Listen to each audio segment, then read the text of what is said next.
Good evening, everyone. Good afternoon. Good morning, wherever you are. Good night, wherever you are. Welcome to Waterhouse Vibes. Another Sunday at the round table. And we have the usual panelists John Horton, who is in Florida, Las Crawford in Canada, and Maxine in Jamaica. Today, we're going to discuss two items. Well, not so much. The first one is Maxine is going to give us an update on her movements in Jamaica. And then we'll go into the manifesto, continue the discussion started last week into the People's Manifesto, Working People Manifesto. But before I do all of that, I must say this. Last week, Saturday, I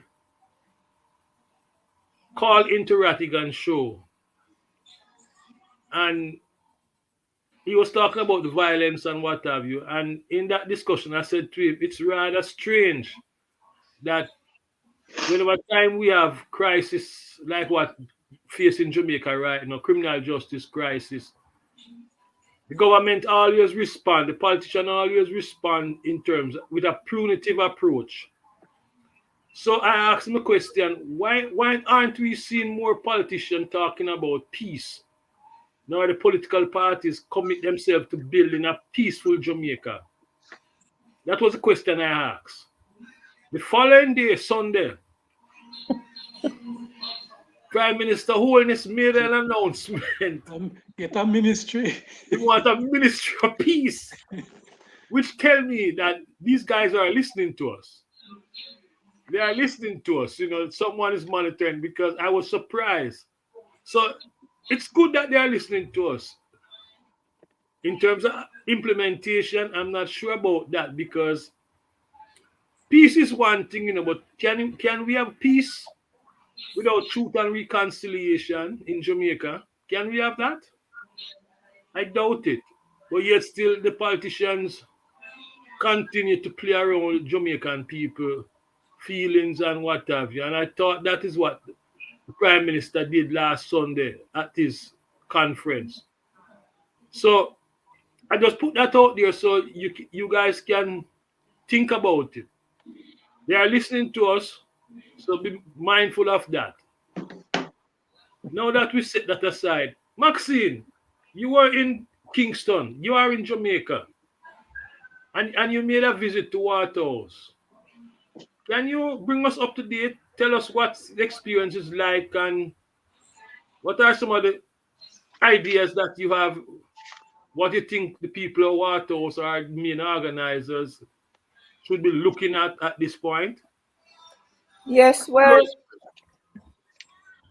as you know, I'm focused on celebrating 50 years of the dancehall genre in the context of the dancehall and the sound system being at the foundation of the Jamaican music industry. Not just a foundation, but it's all, I would say it's like the spinal cord, or the framework of how Jamaican music got started and how it innovates consistently over the decades until at present um, it evolved into a genre similar to the reggae genre and has as much role in the internationalization and the influence of the music,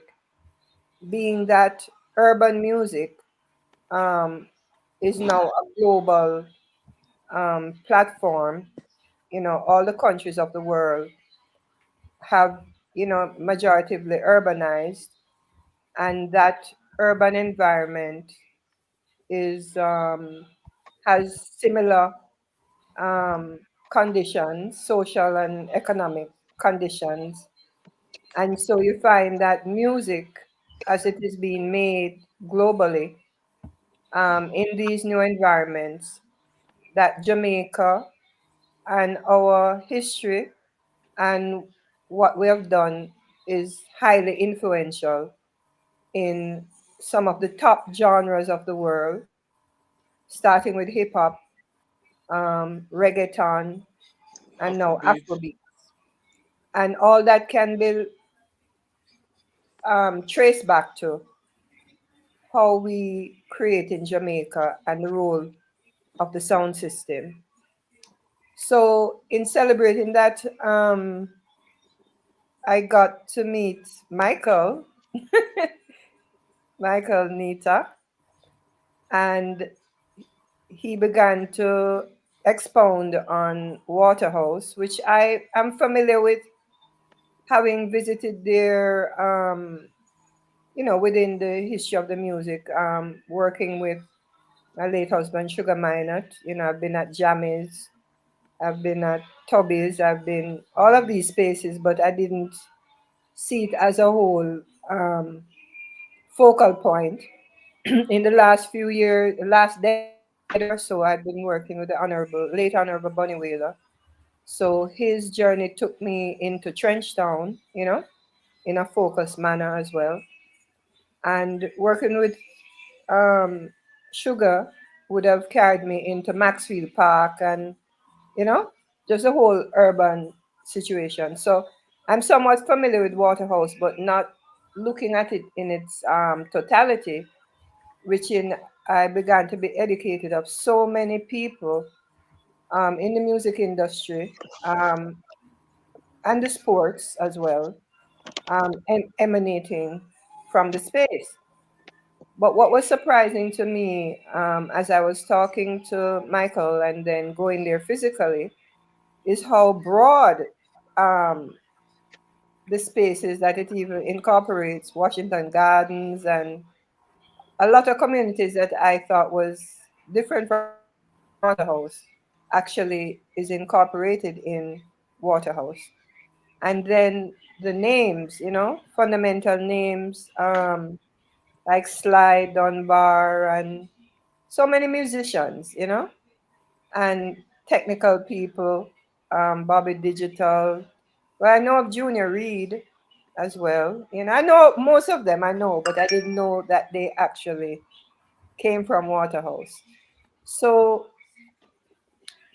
I said, well, oh, I could, in speaking with Michael, I said, all right, so for the dancehall campaign and the history, we could spotlight Waterhouse based on especially the role of King Tubby's and um,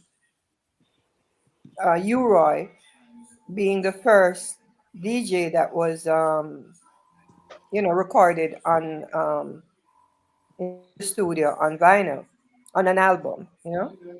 And so that led me to, as you know, all of these communities are very depressed communities, depressed economically because they were on the front line of the political struggles that again um, dovetails with the dancehall 50, in that a lot of these struggles were also germinating and occurring in the early 70s.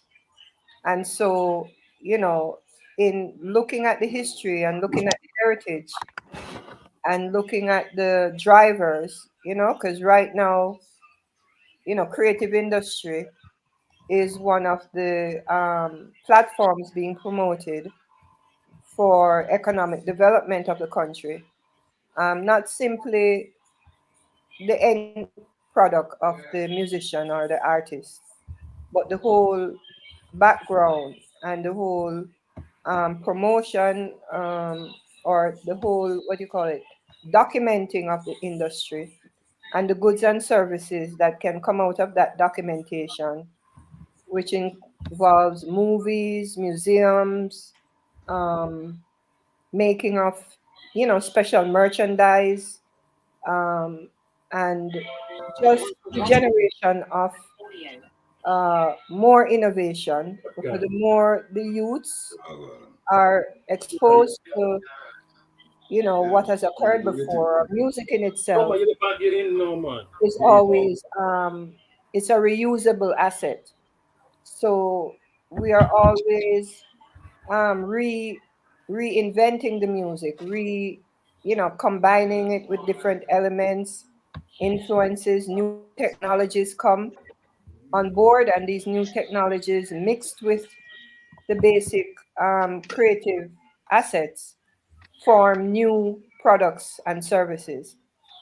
So that led me into, Michael said you have to go there and see the place and feel the place, so that other than, theoretically looking at it, how can we, engage it practically? And he expressed, and I was shared documents um, on certain developments that had been started there in the development of a community studio and a space. And there's a lot of what you call muralization, storytelling being done on the walls of communities, telling the history of, you know, major achievements, mostly in the arts and culture and sports in these communities. And that itself had also started in Waterhouse, but we were looking for a driver to take it to the next level.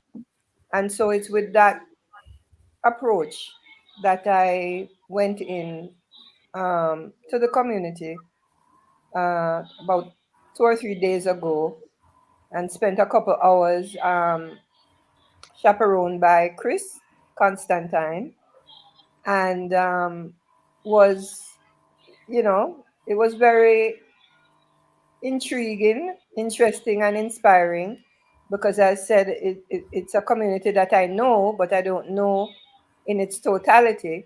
And so this was my first time now understanding it. Not just even with the music, I was surprised and educated on the Rastafari culture, which I am, a major participant in, not just as a Rastafari myself, but very focused on the heritage of the Rastafari community. And we're actually working on the 100-year um, platform for 2030. It will be 100 years since the coronation of His Imperial Majesty, and obviously the community has to be looking forward to that milestone. And I saw where our experience for the first time, where Waterhouse has such a significant um, role in the community and a significant heritage space. So I was able to um, experience also the square. That's at where, that Penwood Road and Bay Farm Road, Yeah. right? That I fly past all the while as a shortcut to Spanish Town Road from Halfway Tree. But in this instance, I saw that this was actually the hub of the music community and how the music had expressed itself, and said, "Wow, you know." Uh, I saw a space where I said, "Oh, so this would be the culture yard," which, Trenchtown has a culture yard where it expresses the whole history of Trenchtown. It acts as a portal for the information of the space, and then it sends tours. Either you can tour the space within the yard, or you can go on particular trips, heritage trips, to various parts of the community. So I also was inspired to say that this area, how can it be developed as an economic driver, um, and be enhanced in its characteristics, which again, it's a major, not just for the community, but it's a major thoroughfare for people traveling in from the country or going, from Kingston um, into the country. It could be easily, people could easily be rerouted because of the geographic nature of where this hub is. And in researching it in my brain, I said, oh, there needed to be some kind of pedestrian bridge that would um, that would allow for that center to be able to be used outside of the heavy traffic that was there. And I said, oh, they could build a bridge museum. I thought it was a new term until I Googled it and saw that there are bridge museums all over the world, where countries have actually, used gullies and major thoroughfares to actually express um, the history of a space. And, when I thought of the bridge, I said, oh, that would be good because it also force people to look up, and see potential. That's something that I also learned in my career coming up, that it, in negative situations, um, or depressed situations, it's always good to have a concept where people look up instead of looking, directly at each other. It's like you see different opportunities, and it's less conflictual. So that was an idea that came to me. And again, I also saw the nature of the community being homeowners. Like, even though many people would have left, the stock of homes that exist there, you realize that if whatever was, mm, which is obviously the politicality that came in to change the natural home ownership, and community development, that the potential was still there because the housing stock was, very much intact. And so I saw potential there for, oh, it's not as depressed as certain other urban communities that the music is related to. And so I also experienced another plot of land. I think they said it's the media mix, which is the last set of open land in the area, that Chris said that potentially they had a housing development targeted there. And I was, I thought about that and I said, well, whatever development should have an economic driver to it, and it should be linked to the culture of the community. Again, sports is a major um, focus because of Shelley-Ann, Fraser, and her international appeal and what she has achieved from an Olympic status. I'm not clear of other sports stars there, but certainly that should be incorporated. And so what I thought about for the space was actually an urban hotel. um, I was saying, oh, there's a whole movement for the creation of urban hotels that reflect the nature of urban environments. I said this would be a ideal place, based on its location again, to develop such a hotel and create even the creative ideas.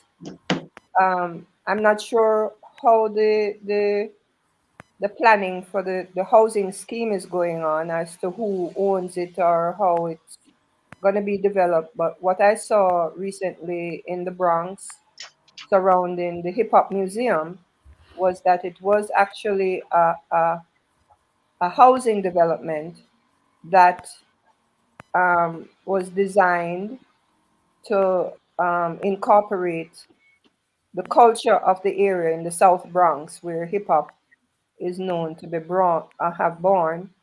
But the housing development actually majoritively paid for the space to develop the creative space, the creative museum, and the other attractions that were linked to the museum. So I saw a huge potential. And in further talking with Chris and Michael, I didn't know that under the inscription from the music via UNESCO, that had focused on Kingston being a creative city, that Trenchtown was identified, but I did see and understand that Waterhouse also has been identified to benefit from the spotlighting, the mapping, and the focus of the music inscription. So I saw, various elements that I think with a driver and a communication with the diaspora community, um, that, we could, obviously something is ongoing and needs a spark, and it should be aligned with objectives of, um, because I listened to the program yesterday on, Rattigan's program, where a lot of the history of how the violence entered Waterhouse, similar to other urban communities in and around Kingston, and the effect that it has, and the fact that some kind of acknowledgement, the continuities or the legacies that are obviously there, because I did see in the trip, I went to an area called Whalers, which I was very interesting based on my relationship with the Whalers and Bunny Whaler. And when it was explained to me that this group, this area was named after a gang that called themselves Whalers, who were rude boys of that period, you know, and the music that was being sung by the Whalers at that time, you know, the convergence of the reality as to where the Whalers are now, you know, in terms of the global industry and where that community, you know, is situated. And as we're going through there, heading towards Tubby's, I saw where the dividing line between the JLP and the PNP community, a particular road, I don't remember the road that it's on, but it showed where there was a development and the road stopped. The fixing of the road stopped right at the borderline, and then you could see no road where we are, everything is dilapidated. And so you saw, and I think that's the road that led right to King Tubby's. And so you saw the history, and the continuity and the legacy. And so in my mind, it's, if we are going to go and preserve the heritage and do all of this, we could never do that without addressing what the music itself was reflecting, because the music um, was the mouthpiece for all this that was going on. It was a mirror of what is going on. So in us recapturing the heritage and seeking to bring benefit to the community and to the artists, because there are a lot of the artists that come from that space, and certainly the Rastafari community, will not benefit from their music if spaces like these are also not, developed. So, I pictured the various artists and or their estates, you know, really coming together to support, having a space developed for them that they could come and support. I did also see two major spaces. I think it was Capo, right? And another major artist that had developed a space on a Rastafari artist on Baker, Bakery Baker in, Lane. right. And even my own relationship with Ras Daniel Hartman, even though I didn't participate with him I didn't, he wasn't living in Waterhouse at the time, but he would visit there, often. I realized, there's so much to authenticate, and then what would you do with that authentication in terms of the creative industry, So it's collectivizing the history, for a purpose. So definitively, everything that relates to Jamaican music and culture and history, there is a very there's a very, ripe opportunity, which is acknowledged because, like I said, I saw where Waterhouse has been identified, to the international spaces. But I guess I actually did meet someone, coincidentally, prior to my visit, that mentioned that, Jamaica, they have developed a social stock exchange down at the JSC, the Jamaica Stock Exchange, to channel investment into the creative industry, into these communities. They have a project now running in Trenchtown, and the personality, when they heard that I was going to visit Waterhouse, they remarked to me that, yeah, Waterhouse is on their agenda, but it hasn't been actualized, potentially needing a driver, you know, to make the connections. So I do have a idea that there are a lot of hanging wires, that contain opportunity that, we can certainly being brought into this team of concerned and active citizens at home and abroad in Waterhouse that we could, make a move for 2024. One other interesting thing that came out of the Ratigan show yesterday was the discussions in relation to the violence and who first brought in the guns and why and so on and so forth. I I was hearing the dates, 1970, 72, 74, 76 as major dates, which, even 1976 for me is the day is the year that the solo albums, the major solo albums of the Wailers came out. Black Heart Man, Legalize It for, Bunny Wailer, Legalize It for Peter Tosh, and Rastaman Vibration for Bob Marley. And, in my head, I'm flipping what's happening, politically, and socially for us as a nation. And this music that has, you know, conquered the world. And I said I went and did the research, and I saw, wow, the Gun Control Act was actually um, instituted in 1974.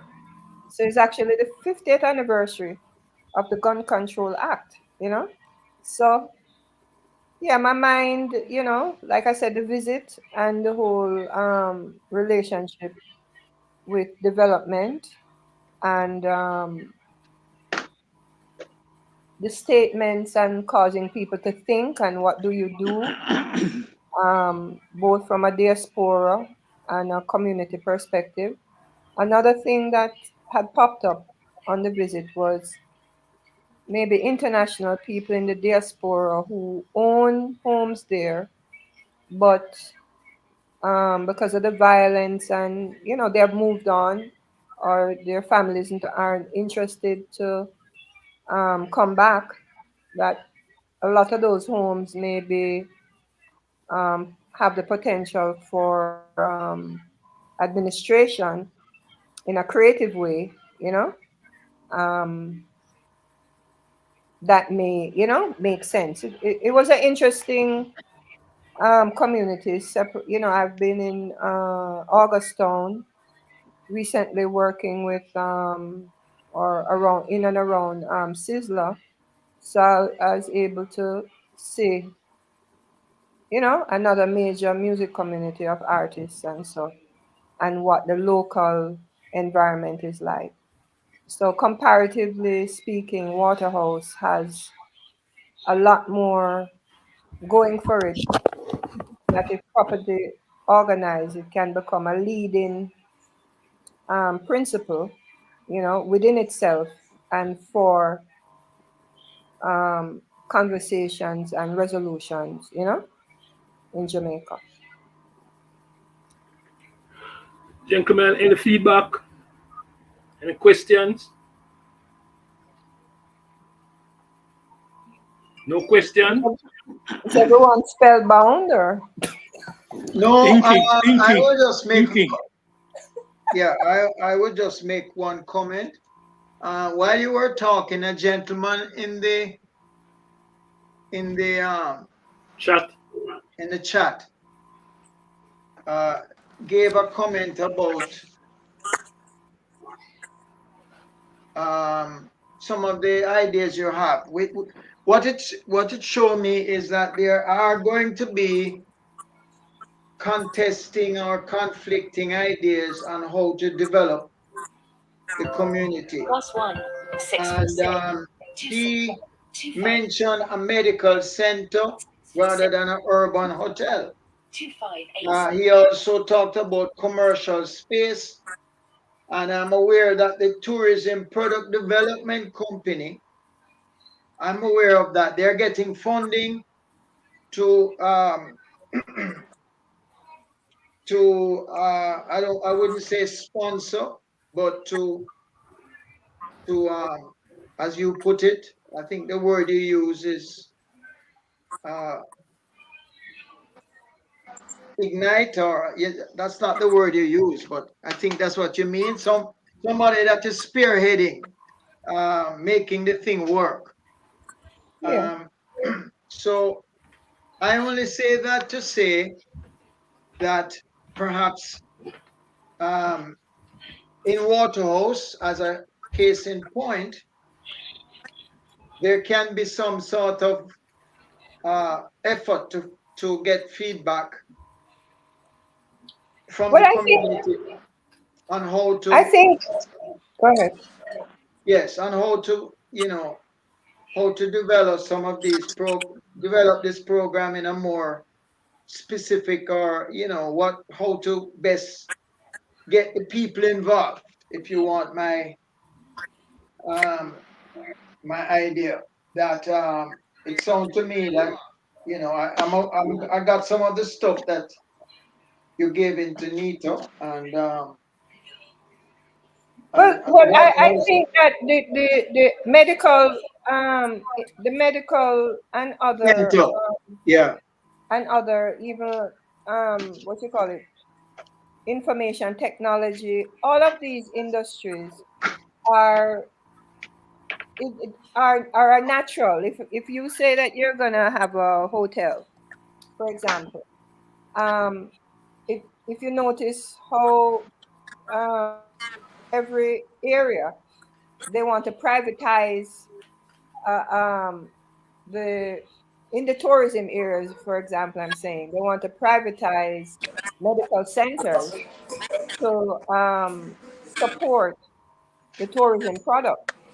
So once you have a development, because I mentioned the hotel because they seem to say it was going to just be a housing um, development, and I was like, oh, because of the music and because of the high interest, like say from an Airbnb perspective, when they said that, an enormous percentage of the people interested in Airbnb in Jamaica, the majority of those people wanted to go to Trenchtown. So the the concept of the hotel environment was because, I mean, the suggestion was because it is a driver to bring in interested and sometimes very corporate socially responsible people that would then invest in other things. So you, I mean, Waterhouse as a committee of for development would have to have all of the factors: education, health, school, you know, all of the things that makes a community wholesome would necessarily have to be in the overall plan.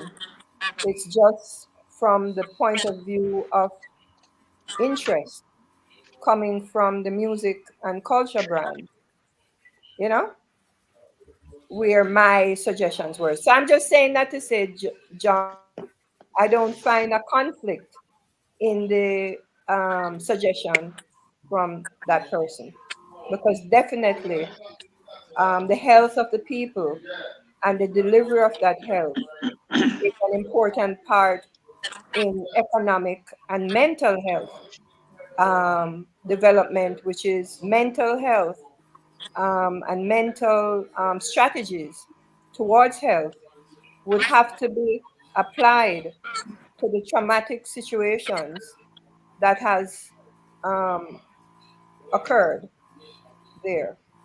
Yeah. I want to welcome Rupi Walters. He's now with us. Rupi, welcome. Yeah, Any man. other? Shout out to the panelists. Shout out to the panelists, all your viewers and your listeners. Big shout out. Yeah. Any other I more would questions? I would certainly want I Yeah. would certainly want to comment on a few of the points raised by Maxine and followed up by John. I think the experience that Maxine got in touring Waterhouse and just listening to her tell me that basically Maxine maybe is the right person at the right time. And given her international experiences and her knowledge of the subject as it relates to entertainment and how you can actually try to realize a project like the one that both Michael and Chris um, is trying to basically develop over time. There's two things I want to comment on. I think I indicated in the first discussion with Maxine. I humbly want to propose that you extend that geographical reach to include Tower Hill, Cockburn Pen, Seaview, and Compound. I want to basically propose, as before, that you speak about Kingston 11 with the emphasis on Waterhouse. If you're talking about the emerging dancehall and the great dancehall kings and queens, I think you have, I mean, see you alone, is Shabba, Bunchy, and Elephant Man. It's three of the giant that. If you come to Cockburn Pen, you're talking about Cockburn Pen Tower Hill, a Josie Whale, a Uri, a Little Twitch, um, Wild Apache, Meditation. you know. Early B, Prince Jasper. We can just go on and on and on and on. You know, so I think you'd have far more to, if you're being a little bit more inclusive. Make Waterhouse the priority, so to speak, as the front, but certainly extend the thing to the broad Kingston 11, because I think you can get far, far more out of it, as it relating to some giant coming out of that community in general. The second point I'd want to raise with you is the question of the proposed urban hotel. Um, I agree with you, but even more so, I think where um, tourism is going now internationally is more community tourism, yes, cultural tourism, and people are extremely fascinated just to use the facilities of Airbnb, just to going out home as somebody who live in Waterhouse, just the admiration of how them live, how them eat and so on and so forth and all of that. I think that is far more appealing in my view than the question of an urban hotel. I mean, yes, you can have an urban hotel, but certainly the prospect of both creating economic opportunities for ordinary citizens and just to give these foreigners, just like how them said at Trenchtown. And I don't think Trenchtown is so much they want a hotel in a Trenchtown, but just to go live in a somebody yard or live at Trenchtown and get the experience both in terms of the natural Jamaican culture, the food, the dress, and just the general vibes. So my emphasis would be on to try and develop Airbnb rather than to talk about urban, um, an urban hotel at this time. I stop there. Ratigan, Patrick. Yeah, I pretty much endorse what Rupi said. I think Rupi hit the nail on the head. I'm definitely for the suggestion he made in terms of, broadening geography of the area, and make Waterhouse be the focal point, but at the same time include these other areas, because these areas are just as rich culturally, and it would do us well to involve them as well, and that too might just help to in the whole promotion, the overall promotion of everything, and certainly in terms of the Airbnb.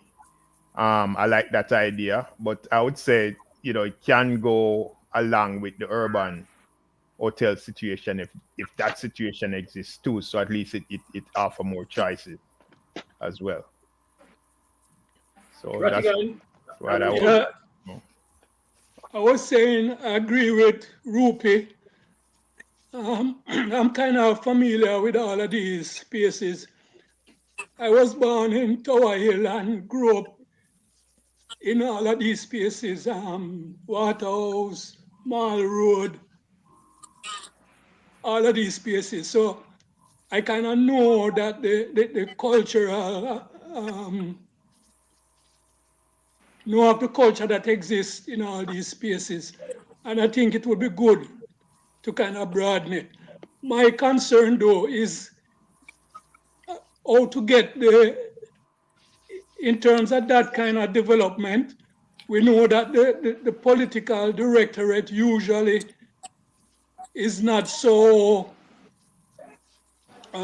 enthusiastic about cultural development, especially in the downtrodden communities. Or would we kind of work with them to get their kind of buy-in? because we definitely need the buy-in in terms of, like, already you hear raised the conflict in terms of what some people want development to look like in the communities. Some people want development to be like commercial space, medical space. And when you put that against the cultural aspect, it's kind of a challenge to get the buy-in of the political people who making these kind of developmental decisions inside of the communities. So we'd have to look at how would we kind of get the buy-in of these people who have the power in terms of making certain kind of development happen in these communities. Ratigan.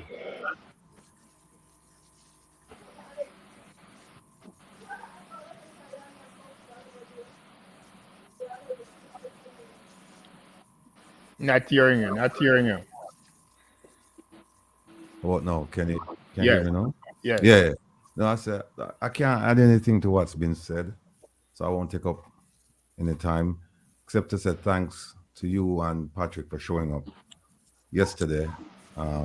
Show was well received, and I heard Maxine made mention of it, and that was good. So thanks again.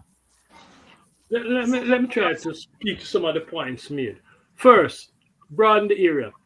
The working definition that Chris and I have is one called Greater Waterhouse, and that sort of encompass all of those areas, Rupi Touch and Towile, Cockburn Pen, because we're looking at the Greater Waterhouse.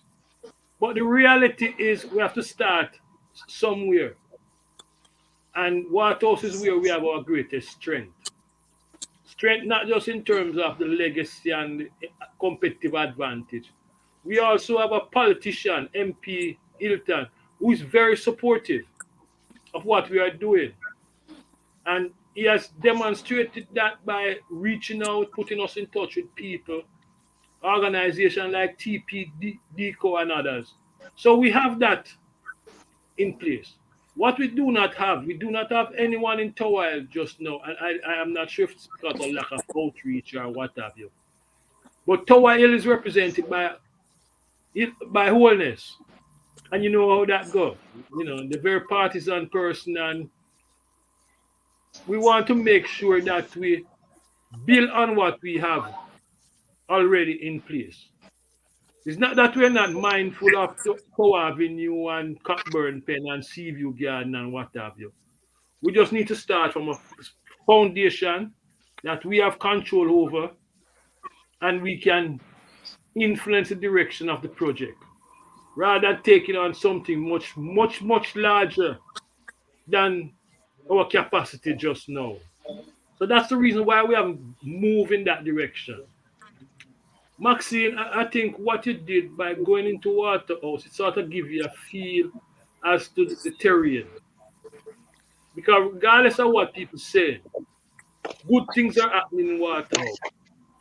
It's just that people are scared of coming in and visiting. And I hope this visit will sort of open up folks' eyes and get some folks on board. The unfortunate thing in this process that Chris and I initiate is that you all are aware that a number of artists come out of Waterhouse. The problem is that we're not getting any support from any of them. They're not. These are some very selfish individuals. When I say selfish, I mean that they are selfish. You know, they do nothing in the community, nothing.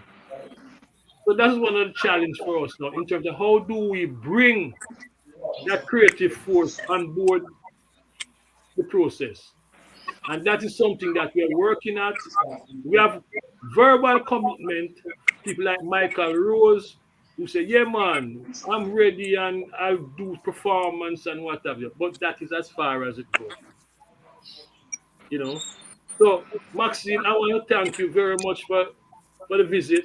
I'd like to make a comment Go ahead.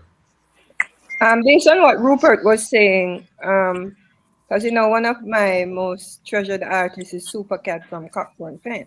Yeah. So, but what I think would be naturally happening is the mapping of the music is not going to stop at Waterhouse. So once you start to map, which is what the UNESCO project is about, you naturally are going to have to, even on a map, you understand, you're going to see these individuals that emanate and correlate with the assets in Waterhouse, which really are, as I'm thinking about it, the studios, certainly Tubbies and Jammies, so many different artists in the circumference would have to naturally be incorporated in the music story. So Yeah. if there's even a physical place, the cultural story is automatically going to incorporate these individuals. And then you'll find that the history of why the places are separated. I remember Supercat, in our engagement, how disturbed he was that recounting when his community was separated, when as an artist he was just up and down, and then on a certain time him can't go across that street, or that person now, is him enemy or whatever. So, our proposed enemy, enemy when they're on the ground, but not enemy when they're touring the world. You know what I mean? So there's a lot to, there's no as you say, it's just a catalyst for a larger situation that's going to buck up also into Trenchtown. A lot of people from Trenchtown, migrated into Waterhouse. You know what I mean? So the stories are going to merge. Is just an organizing point that is strong enough to be a magnet. I think the opportunity is there for that. Any additional comment? Yeah, I certainly want to respond to your comment. I have a slight disagreement with you. I think we just need to be careful that we don't sunk into the narrow partisan, honest a labor right and him at the head for the JLP, so to get him. No, I don't think that should be the approach. I would think that if you have a project like this, I presume you can have a document, that will indicate the essence of the project, as it relating to yourself, Chris, and now Maxine. That basically you would want to invite him as the member for that aspect of that geographical space that you want to include. And make him respond, but don't assume that basically would not, because this is something that can be beneficial to his era as it relating to the consequences. So my I would humbly want to say to you, let us spread the wing broadly, and to ensure as much as possible that we can incorporate all persons that have to do with the broad geographical area. As it relating to the fact that you're not getting response from most of the artists in Waterhouse, it might have to do with the fact that an artist in the main is an individual. It's an individualistic profession, and sometimes person might basically don't see any immediate earnings or rewards, so to speak, from a project like this. But certainly down the road, if the things start to farm, and this is how we are as Jamaicans, So long as a man see little progress start to make, him will jump in. So I would say, don't let us get demoralized over the fact that we're not getting good response now. But to take the time, formalize the thing. In fact, I have a preliminary discussion with Chris, and one of the things I said to Chris, it is imperative that you set up some form of committee which is inclusive of the community development council, other person in the that close to the entertainment thing and so on, so that people see a face.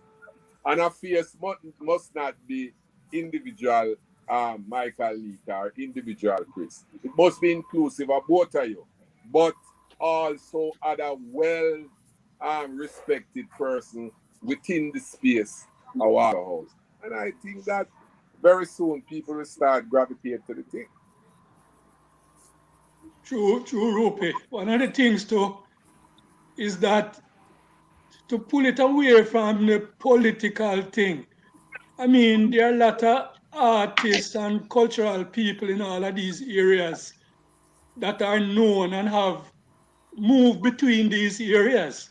I mean, if you know people who know some of these guys, I mean, reach out to them outside of the political thing, try, get them views and them participation, ask them what kind of contribution they can do from an individual level towards those kind of ideas that Maxine has. I mean, as Maxine outlined it, it's a kind of concept that, I mean, any artist within these areas can really attach themselves to, even if the political representatives are not in agreement with these programs. The artists themselves can contribute and make the thing a success. Another thing that I found from experience, like, Rupi, we had a lot of artists and singers and DJs in the Kingston 13 space. And we used to have youth programs and all these things. And whilst you can approach these artists and tell them to attach themselves to no committee and attach themselves to this group or that group, we used to find that when we have something, like we have a concert, like, or we go to them and say, okay, we want to have a concert at this date or that date, something that is already organized that they can attach themselves to. We used to get very, very good support from these guys. I mean, some of them used to even organize bands from outside the communities to come and support us based on their contacts. So as you were saying, I mean, if some of these guys see something practical happening that is there, that they can attach themselves to and lend whatever support they can lend to the thing, it can get off the ground and it can get their support. It's not enough because they're not coming to a meeting or you invite them to come to a community center and discuss something with them. It's not enough to say, okay, since they didn't come and didn't show any interest, forget about them. I mean, organize things and then try pull them in and see what kind of support, I mean, they can offer. Well, gentlemen, I'm not saying that. Well, put it this way: there's constant dialogue with these artists, these cultural individuals. Constant dialogue. So I'm not worried about them. I know at some point they will join us. With regards to Wholeness and Towile, I'm not saying that we should not engage Towile and Wholeness and what have you. What I'm saying is that we have certain strength in Waterhouse. And what we want to do is to focus on that and use that as our leverage. So when we go to someone and say, okay, guys, this is what we are doing, this is what it is, And this is what we are proposing. We have something practical to show them rather than theoretical. Okay. But the question I have, Maxine, now that you have done that visit, where we go from here? Well, I think we need to see, like you described, individuals that are currently involved. We need to actually um, understand every organization that has a finger, you know, in the mix. And then this grouping of interest, especially since it's not just local, but it's diasporic, needs to set up a entity, preferably, you know, maybe an NGO, that can communicate structurally with what is technically on the ground already moving on the subject matter. As you were talking, I recognized that several of the international artists, maybe because they have more earnings, but several of the international, especially hip hop artists, have gone in as developers of their community. They have gone in and taken square blocks, rebuilding houses, you know, um, investing back in their challenged communities, because housing development is a business, meaning you actually earn from it. It's not dead money, you know. And so, you know, there's a lot of examples occurring now that you know can, like urban wise, you know what I mean. You can get a lot of support um, from a diaspora perspective as well, tapping into what these guys are doing, how they're doing it. And basically, I think also setting up a business plan surrounding the ideas. I find that, you know, a business plan structures the ideas and puts them in a proper sequence, as this one will influence that one, will influence that one. So there are multiple ideas that or eventualities that can occur out of the space, but a business plan will help to explain why this one goes first and why this one triggers that one, and you know, makes the conversation less do this per second or whatever based on um, our viewpoints, but clearly, you know, I saw something like this function in Trenchtown, where I had sat in a meeting where all kind of business people, JPS, you know, all of these people, local people, come together in one, you know, who own assets, because you would think that people don't own assets. A lot of people own assets that are there, but you know, um, would be involved in this communication that aren't at the moment. But I would think an NGO, certainly that can incorporate the diaspora with the local, and then that feeds into the CDCs and you know the other formations, SDCs, etc. On the ground would be the way to go. Would be recommended. Which brings us to Radigan. Radigan will be working with us on the NGO, right? Oh, yeah, volunteer me now. That's it, so. Yeah, no, hold on. Before you go any further with the volunteerism thing, I just got off the phone with somebody who lives in Waterhouse, and they they're watching the program actually, and they have a few things they'd like me to add. Now, keep in mind, I'm just the messenger. Yeah. All right. So they said, in keeping with what Maxine just said about having a business plan where you say, okay, you're gonna select a particular project to go first, second, third, whatever. They said they would like to see a master plan as opposed to just a plan just focus on music, because they said most of the people in Waterhouse, they're not musicians. And so if you plan to just do have a musical element to it, then the question is, who are you trying to attract? Because when you talk about legends, most of those people, I mean, to be, if you really think about it, they don't have the resources, or they don't have they're probably unwilling to come and invest in Waterhouse right now.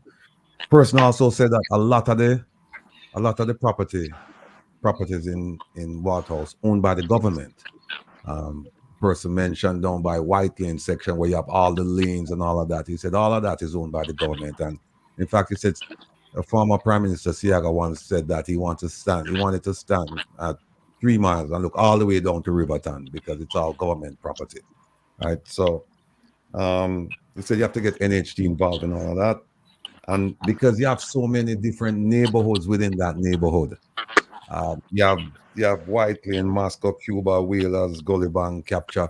He said you have to get, it's going to be it's not an insuperable task, but you're going to have to go work hard to get all of those people with different interests there. So that's why he's saying that you need to have a job creation plan as opposed to just a musical plan. He said you need to have job creation where you get some of these people involved in all kinds of trade and industry and not just the music. So the overall sentiment is that we seem to be focused on music. If music is just one aspect of it, then that's fine. They would like to hear about the other aspects of it, but they're saying music cannot be the only aspect of it, because if that's the case, it's doomed for failure. So, But if I can just say this, that this is a particular project, right? Which a particular program that Maxine came up with. This wasn't something that was supposed to be addressing all of these social factors that is being mentioned here. So the listener could understand it from that perspective as well.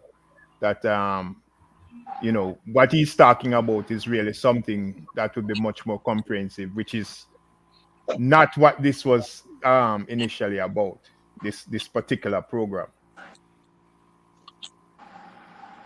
This is not to. I think the listener should understand that this is not to replace the social responsibility of the politicians.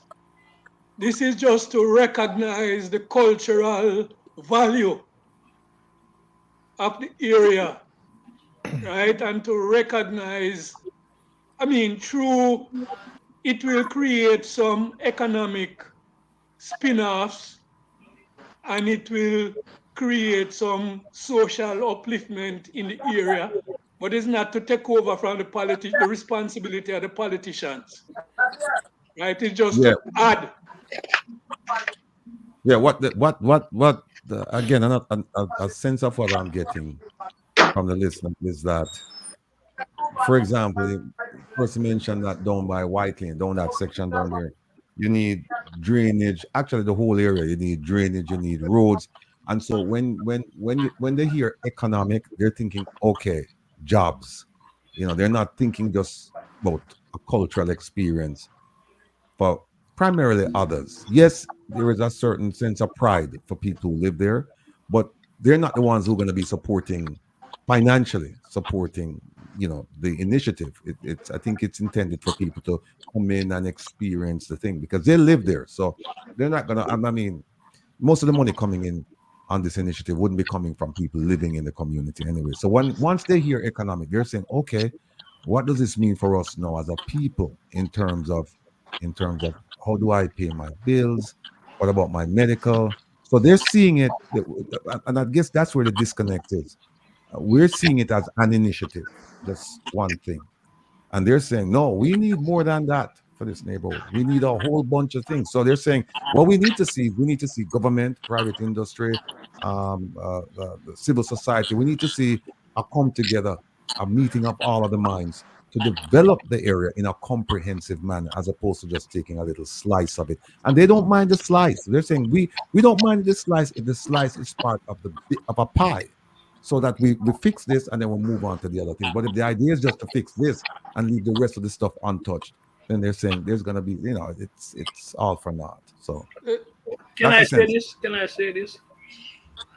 When Chris and I started working on this, the idea was to, the question before us was, what do we have in the community at this present moment that we can use to engage the young people in our community? And the conclusion then was that we have the culture. We have a competitive advantage with the culture. Why not use it? So we start to identify some historical place in Waterhouse. I understand what the listener is saying and what have you, but we have to start from somewhere, and we are starting with the advantage that we have.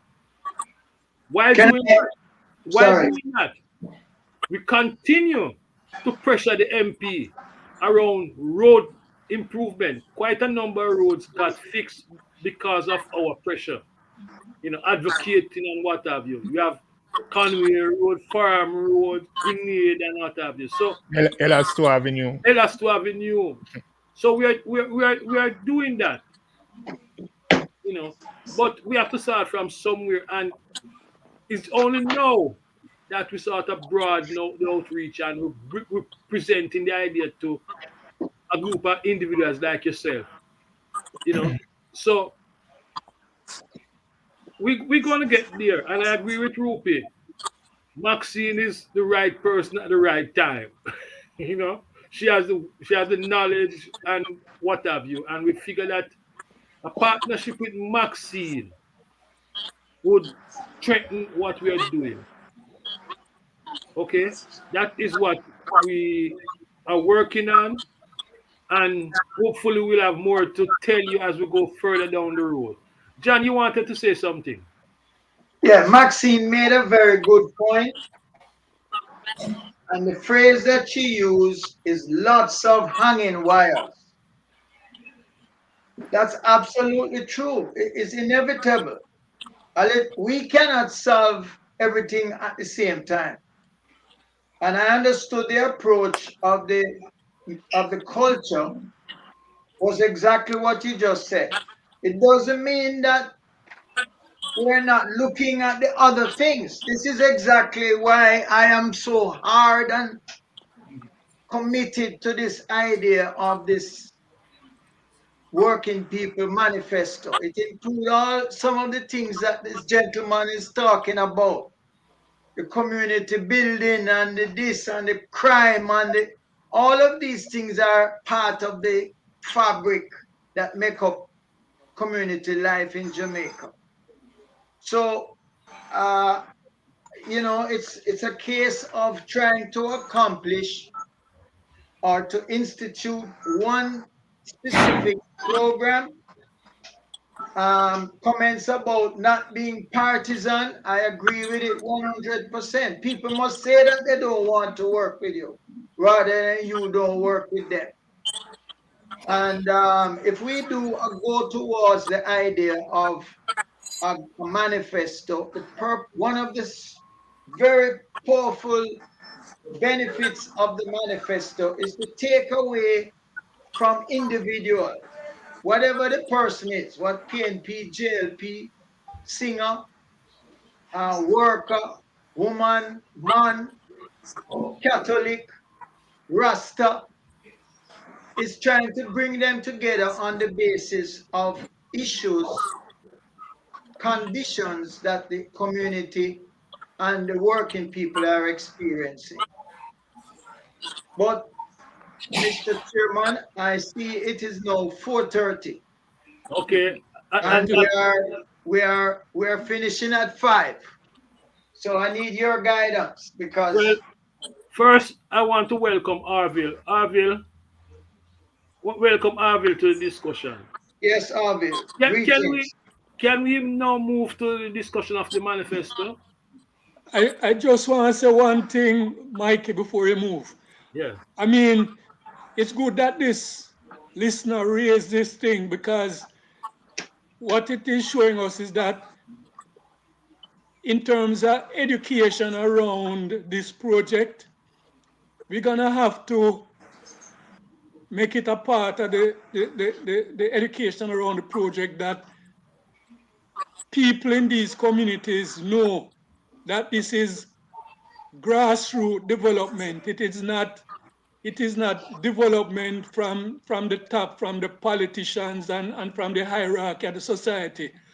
And with grassroots development, the whole aim of grassroots development is to make small successes, achieve small successes where you can demonstrate to people that things can work, right? If you have proper organization along with good ideas, they can work. And if these things work, they can pull in more members of the community, as well as pull in some of these people in the hierarchy of the society who can support projects in these communities.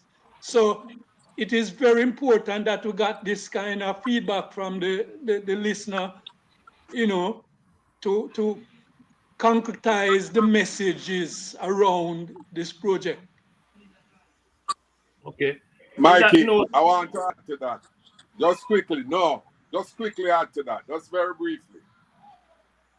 What last just says imperative, because Will as the messenger, remember you have an audience, and it is so critical that you listen to your audience.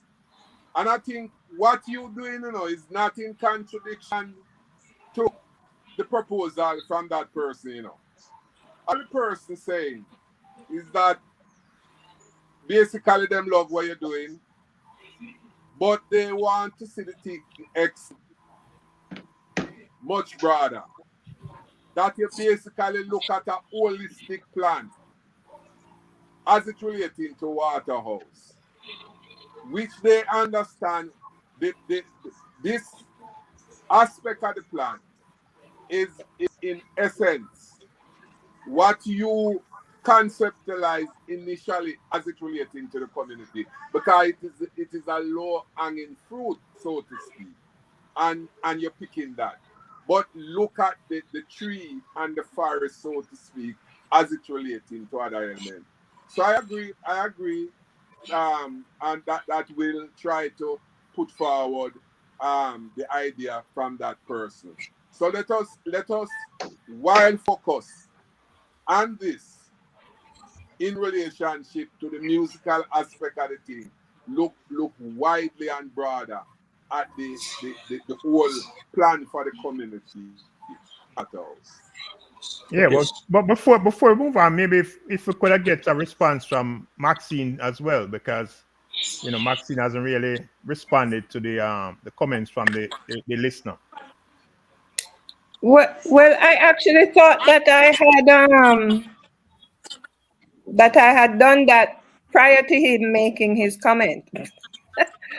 When I said that we needed to understand all the things that were happening on the ground, touching these areas, even when I mentioned about the hotel, it's not a music issue. It would have been a housing, development, etc. So I assume that there would be a master plan for these communities that already exist across the country, actually, when they talk about SOEs and state of emergencies. And, so I'm assuming that you have competing interests in terms of development and focus on particular communities and, etc., etc. And just as what Lass is saying, we may have an opportunity as grassroots interest in a particular area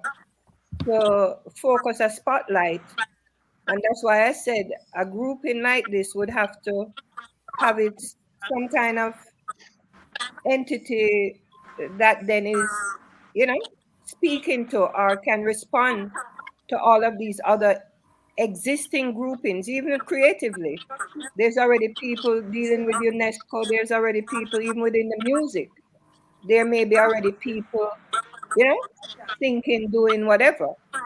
But we may be coming with a particular um, platform that's also timely. We're doing this because we're looking at a campaign and a focus.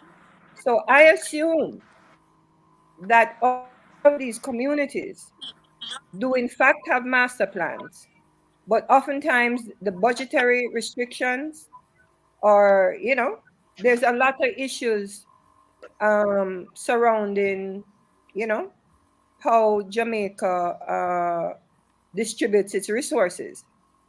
I definitely know that everybody knows on a governmental level what is happening everywhere, and is just trying to you know shuffle the deck to see how they can best manage. So from a individual perspective and from a grassroots perspective, whatever we can do to impact our own lives and our own community lives, and to say, as much as we know we don't want to depend on government, even though we say we put them there to govern us, etc., etc.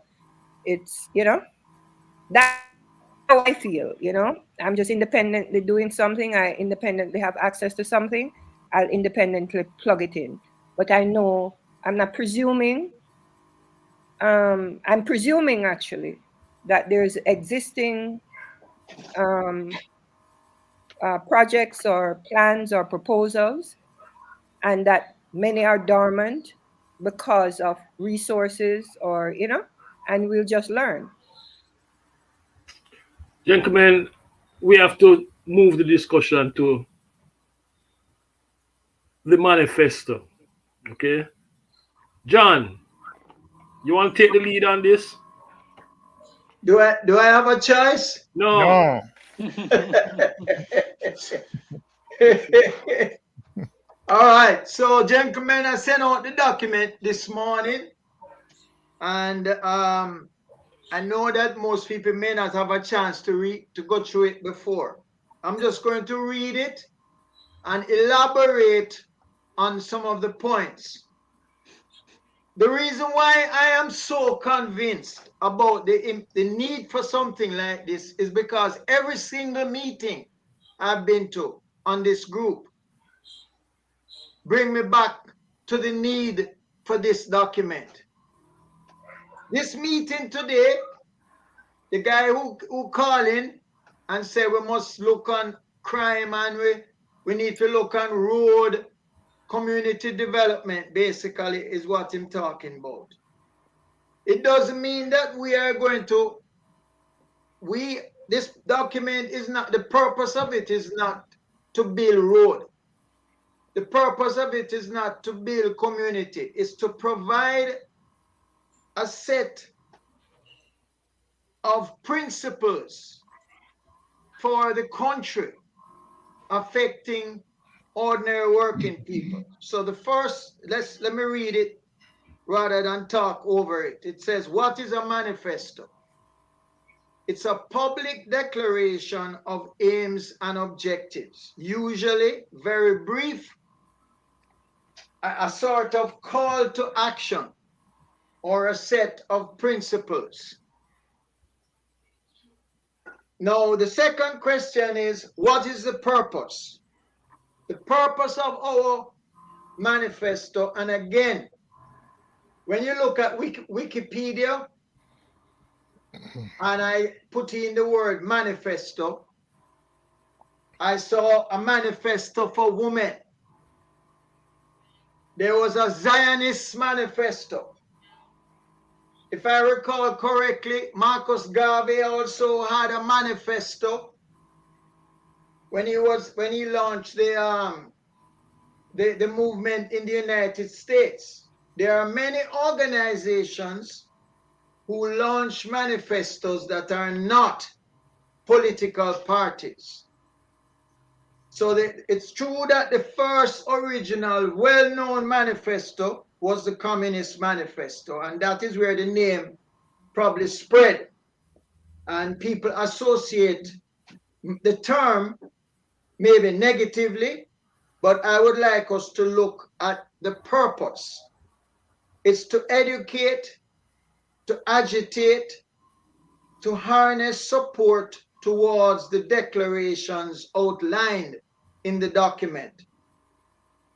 While manifestos are best known as associated with political parties, this is far from the case. In our instance, this document is aimed for application in any situation. I would like to underline that phrase so that we get out of our head the idea that this is to launch a political party or something of that nature. I'm going to give different scenarios where, in my view, the manifesto would be applicable. And I give a couple examples. What do we mean by to educate? To raise the understanding of the population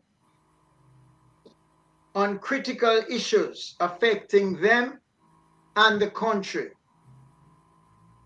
Secondly, to agitate, to allow people to embrace in any forum some of the points or all of the points outlined in this document. Number three, to unify, to bring commonality to various sectors of the people as a whole.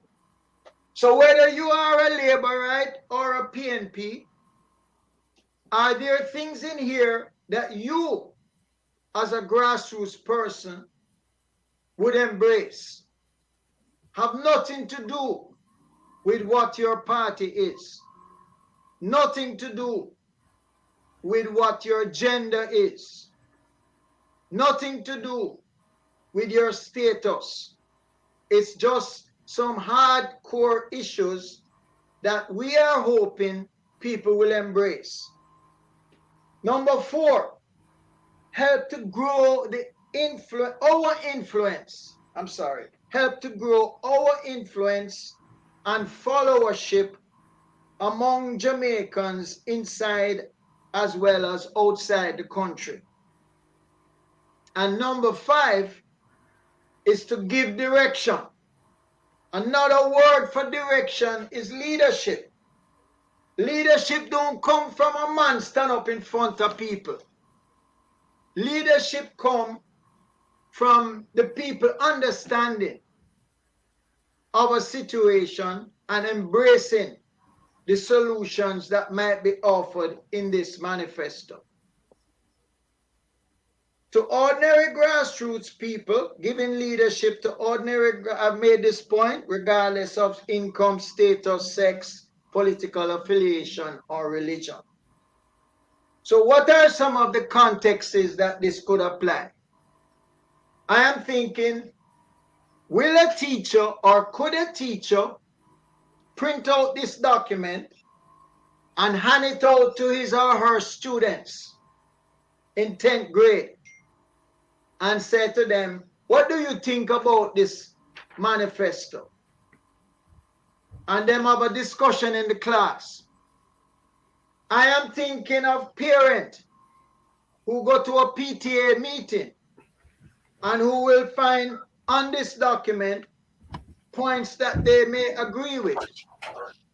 I am thinking of a trade union delegate who have a meeting with workers in his workplace.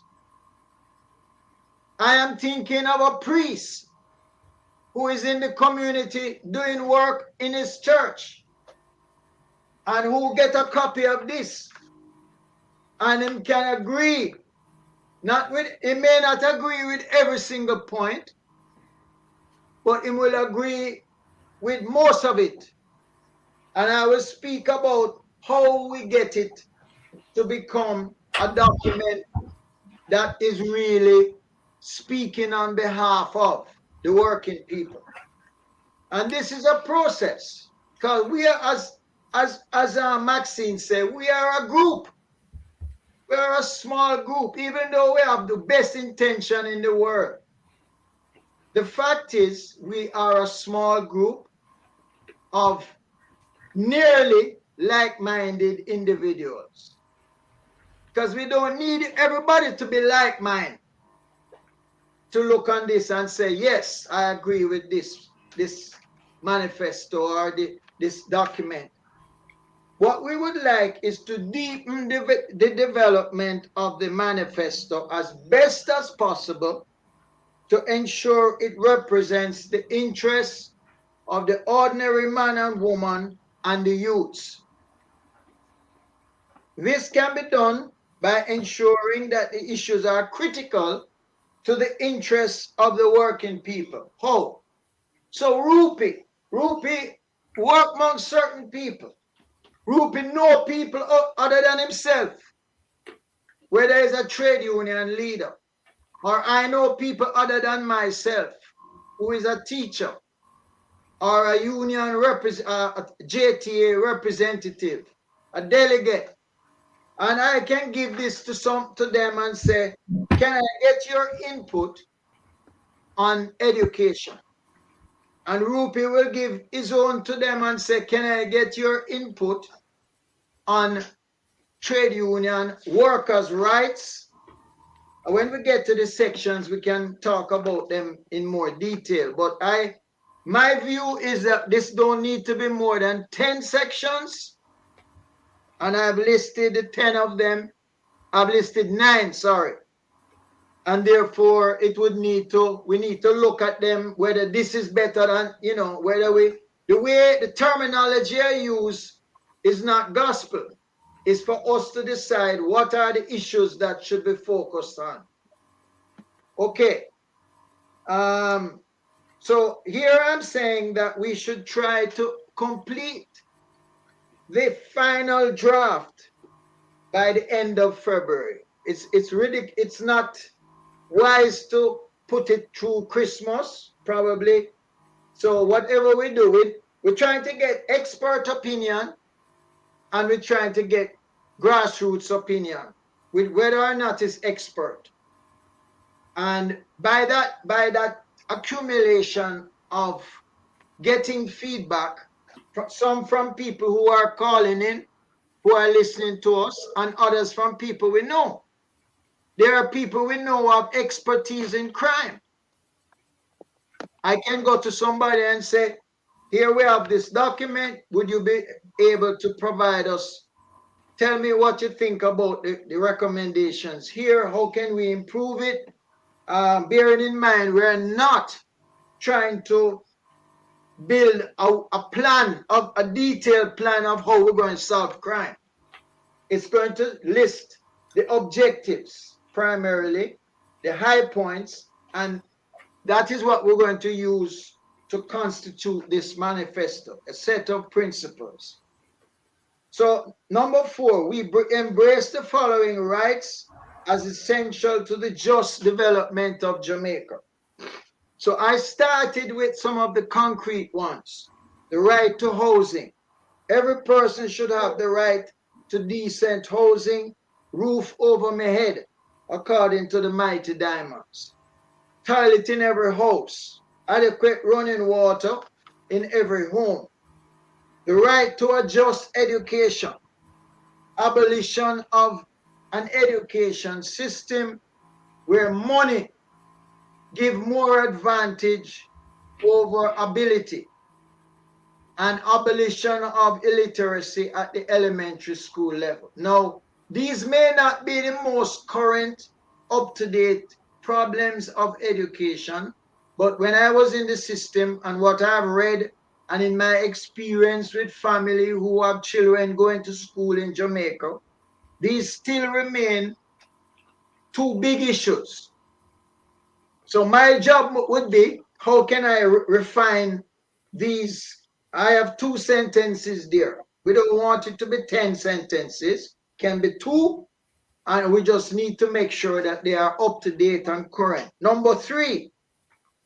Now, I will be advised, gentlemen and lady, whether we separate crime from what I call a decent community life.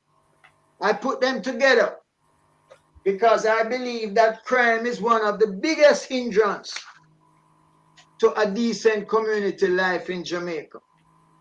Every Jamaican, regardless of status or income, has the right to live free of crime. Now, we don't have to use that language because the first thing a man going to say, John mad. Even in this group, you know, we're going to tell me, say, I'm mad, you mean free of crime. You can't get rid of crime. The goal is not to say we are getting rid of crime completely, but we are reducing crime to the point where it become negligible. And that's the spirit of this document. So we are justice, community policing, health and social justice. These are the things that came up in the last discussion. I don't know if capitalists, somebody mentioned the last time that we didn't have a role for capitalists. It's something that we can mention in different sections. It's not an independent, I don't think I would put it as a separate section itself. And unemployment. I can't see how we can talk about community life without addressing unemployment, particularly among the youth. The fourth area is women's rights. I only can tell you what I read in the Star and in the Gleaner, but mostly in the Star with the girls, the molestation, physical abuse, whether it's on the public transport or going home. So I just put here, so these are two issues. I know somebody that I can go to and say to them, we need 2 key points on women's rights. Are these the 2 key points? Without making it into an epistle. We don't want a whole epistle on women's rights. We just want a few sentences. I think another area that I put here is transparency and corruption, because it's all encompassing.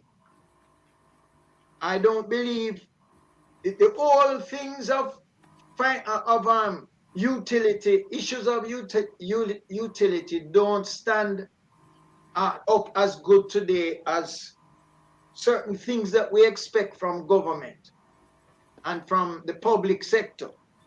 Transparency and corruption, I prefer to use that terminology, and I believe that there is sufficient experience of what are some of the things that can be done. I have their race. I have racial rights. It's kind of clumsy, but Jamaica is still a country where the higher up you go, the less black you see. Nobody can debate that. Whether you go high up in the hill to live or you go high up in the company to work, it's still red man or white man run things. So we need to have a declaration there regarding racial rights instead of it's related. I put the word, quote Garvey. Garvey is the man that most everybody acknowledge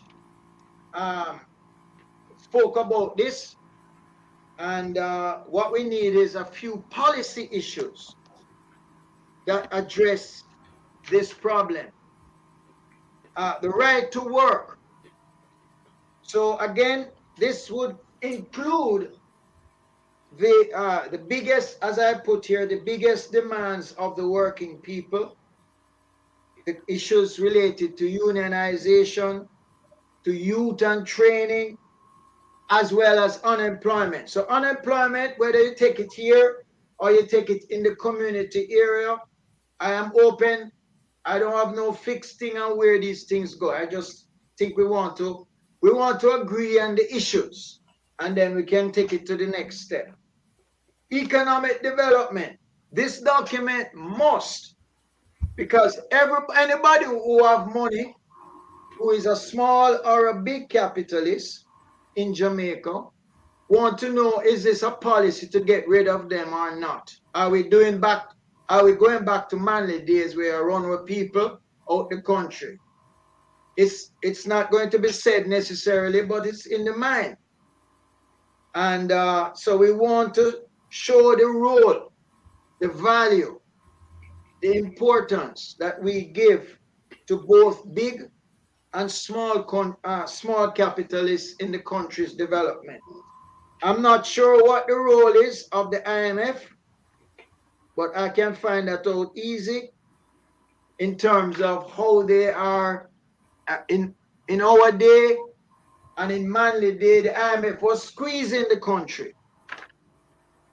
They have made some changes, yes, but the dollar is 150 or whatever to one. It has implications for people who, for Jamaicans. It means that the price of things are always going up, and also it may be nice to go back and say, I have a friend who buying a house in Jamaica, and she's obviously going to spend a certain amount on a house. Our manifesto is not for those people.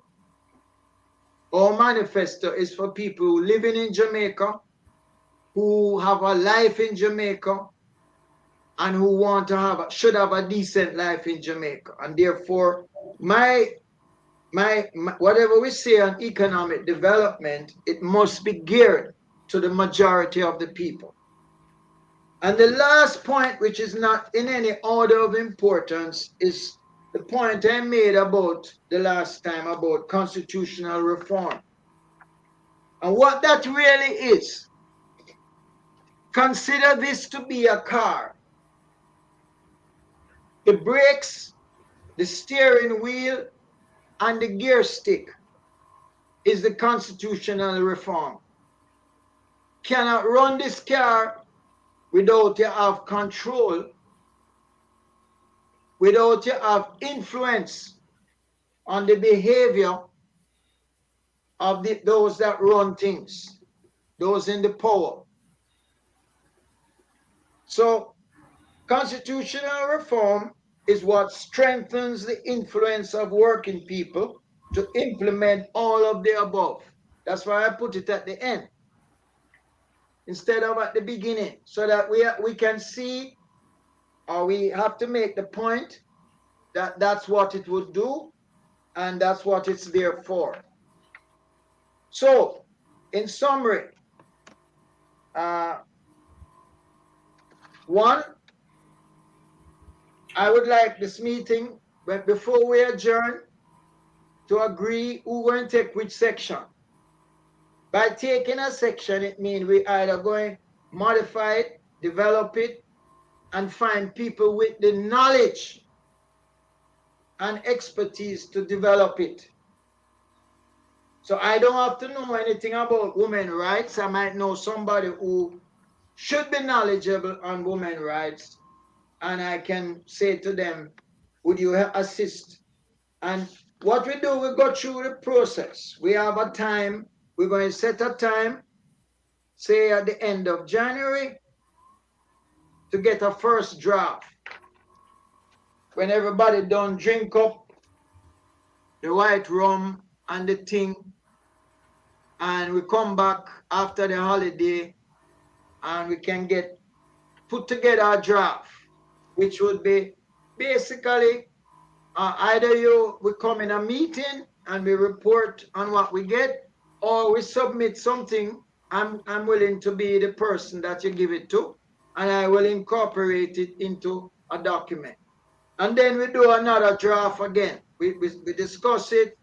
We see where things that might be weak or okay, or we are happy with this section or that section, we want to change it. But my idea is by the end of February, we would have completed a draft of the manifesto. Having used the word manifesto, I see where Nita call it Working People Manifesto. I call it Grassroots Manifesto. I don't want us to get hung up on the terms. I think we have a good understanding of what we mean and what we're driving at. So those are my points. Thank you. Feedback, questions? Any questions? Yeah.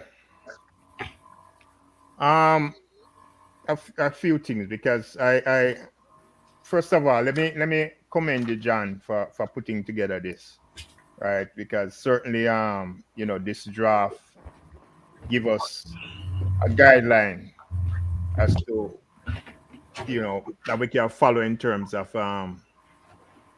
developing this manifesto. The question I have is, you're proposing that each person take a section or something like that. My thing is that there are several sections that I would have remarks on and would want to really add my piece to it. So it wouldn't be any just one section or anything like that. That's one. And then the other thing is that I would want to suggest that we all look it over, make our notes and so on, and then we consider the next meeting, right, when we decide whether it's a meeting, first meeting in January or something like that. Then we have a full discussion on our notations and everything. And then we'll go from there, working towards a second draft. I agree with you, Patrick. I don't think we should specify specific sections for people to work on. I think everybody need to look at the thing and make proposals for addition, and we come back at some time in January, have a look at it, and make a final draft. Radigan, corruption and transparency. No, What do I you agree. think about what John is proposing? No, I agree with lots in the sense that people should just look at the different, because remember, no, this is a manifesto, and my understanding of a manifesto is just general terms. It's not specific, like you have a paper on crime or something like that. So I think we should just leave it open, and people just you put your one line in or your one paragraph in and say what you think that transparency and corruption, how what's your sense of what it is and how it should be dealt with. So everybody get a chance to put something. I don't think we have, we should start going down to expertise here. I think you get to expertise once this document is completed, and now you start getting into the nitty gritty. You start taking segment by segment. Then you have people know who that's their specialty and they can speak to it. But I think this should be general in terms.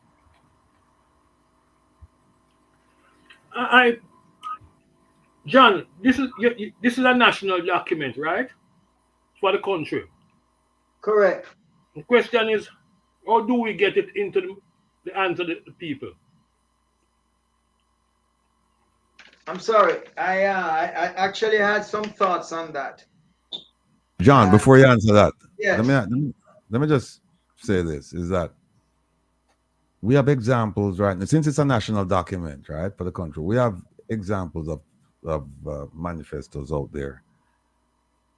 And so we have to be careful. This is just my thought right now, that you don't end up composing something that's been proposed already. See, for example, you don't say, okay, this is what we as members of the diaspora and members of the Jamaican concerned public, here's a document we think that the government should look at, and then they say, oh well, we have it here already. It's right here. It's mirroring everything that we've said. So I think one of the things we have to do before we even start putting things on paper is to look to see what they've written, because you don't want to give them back something that they've composed already. I mean, because when you say it's a national document, you plan to give it to the government. Am I correct? No, not necessarily. No. Who you plan to give it to the people who are listening to Yeah, us. just for discussion and understanding. All right, Because well, keep this as in it mind. says, it's basically to educate, All right? right, keep And this in mind, Patrick, though. Keep this in mind that both political parties have manifestos. And I've looked at them, and they have pretty much some of the same categories we have here. And that's publicized. And I submit to you that most of Jamaica have never read those documents. And they put them out every political cycle, they put them out. Every political cycle, they put them out. And I submit to you that people have not read those documents. So what we need to do is come up with some kind of public relations campaign as to how we will get people to actually read this document. well, here's the thing.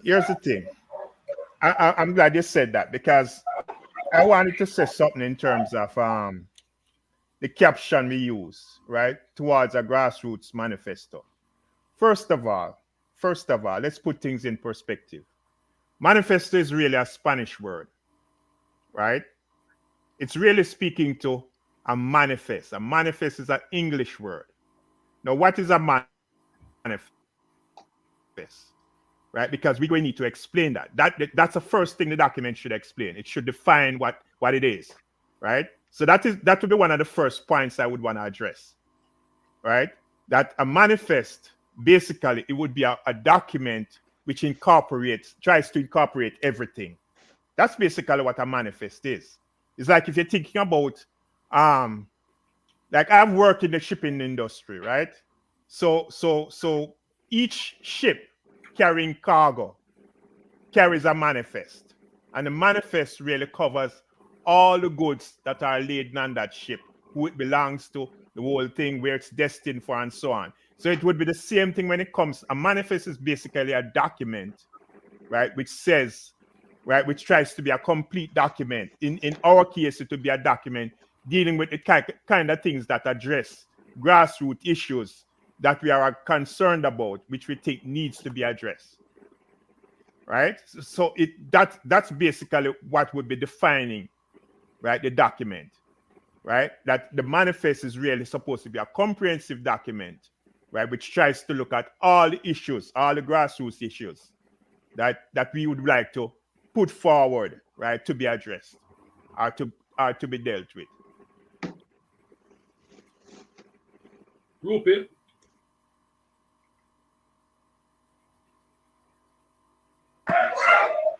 Rupi, you're muted. You're muted, Rupi.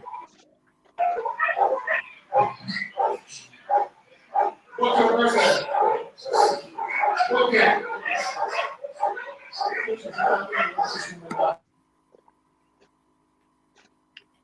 You're still muted, Rupi. That's hearing you. First, Maxine. Now I agree with the review of the document, and I also, in listening to Will, the fact is that the two parties are actively presenting their manifestos as they're going into election mode, and to the extent that the people are not focused and are reading either of them, that this manifesto should somewhat break down, what they're saying and not saying, and what is hollow, or just, what do you call it, surface suggestions from them, from either side, and get people more educated on what they should be truly aiming to achieve. For example, the constitutional reform, it started with a bang, and then I don't know where it is. It's just like evaporated into thin air, So I would think that what the group is seeking to do is to plug these holes, and inform, keep informing the people, keeping them on their toes as we go into, and demand of both parties or who would seek to govern, you know, Wait, what we sorry. truly, what we can truly, um, achieve. So it's more like edifying the public, especially the ones, because I think the system is so rigged towards people who don't even think about what is happening. That's why the last election only 30% or whatever percent, it's very damning to me, the amount of people that don't vote. You know what I mean? So I guess, again, also in my mind, just talking freely, is getting people who should be voting to vote, to influence the process. So I agree about observing the framework presented, and also to look at what the other two manifestos uh, are also presenting, because we're coming into that environment, you know. For me, this has nothing to do with what the other manifestos are presenting. We're not trying to compete with any other manifesto. The whole exercise of this thing is that we have been presenting a certain perspective on issues in Jamaica, right? We are saying we don't want people to be legacy voters. We want people to be aware of the issues and vote on issues. What we are doing is bringing together some issues which can be the talking point of these people who want to vote. It can be it raising the various areas that affecting them, which they need to pay some attention to when it comes to giving their vote to somebody. That's all it's doing. It doesn't matter what the PNP is saying, what the JLP is saying. If the PNP is saying something that coincides with what we are saying, good. If the JLP is saying something that coincides with what this manifesto is saying, good. It's not about that. It's providing a talking point from the perspective that we've been presenting on on our programs for some time. Just how we as grassroots people should look at these things. That's all this manifesto is saying. This is the way we as grassroots should look at these things. If the way that we are looking at it comes up in the PNP manifesto, and the way that we say we should look at it come up in the JP manifesto, no issue, no problem. That's good, right? But we are just broadening the mind of the people in saying, instead of giving your agreement or your vote to somebody without considering the issues, these are some of the issues you should be thinking about. And these are some perspectives that you not should, but you can consider while you're going to put your vote or your X to somebody. Well said, Las. John, you want to respond to that? Yes. First of all, let me apologize. I did not want anybody to feel that each of us going only focus on one thing. So the idea of everybody looking at the whole document, absolutely correct. And at the end of the day, I agree. Last couldn't have said it any better in regard to the PNP and the JLP. So what? If a man go to the PNP conference and him look at our manifesto and him John, read John, John, hold, John, hold a minute. There's a sound. There's a funny sound. Can the Yeah, others move their I hear mic? it. I hear it. Can you guys move? All right, John, go ahead. come back again. Yeah, it's still there. Can you move? it's like chewing. Yeah, Patrick, mute your mic, Patrick. Ratigan, you can mute yours. Rupi, can you mute yours?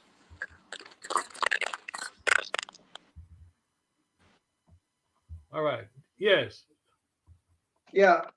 Okay. So what Lass said is Lass who said it about the PNP and the JLP. It don't matter. In other words, if a man go to a party meeting and him use the points in your manifesto, hooray to our manifesto. It don't matter that certain things going to coincide. It's not like the country is so complex. Hold on, John. We still hear that sound. Rupi, can you mute yours? Yeah, I think it's Rupee on. When he turned off a while ago, it Yeah. Rupi, can you?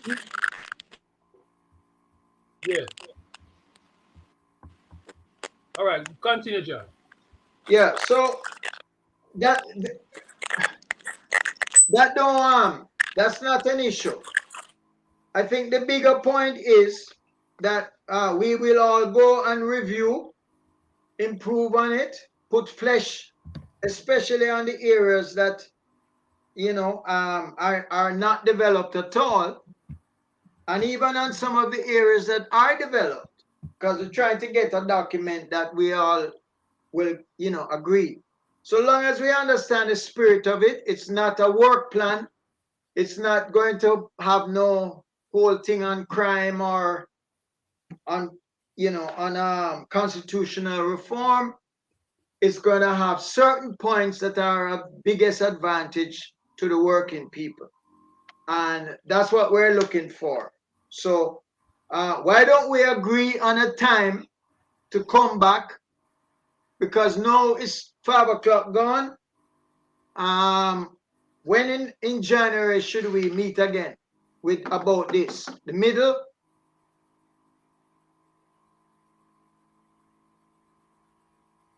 Hello?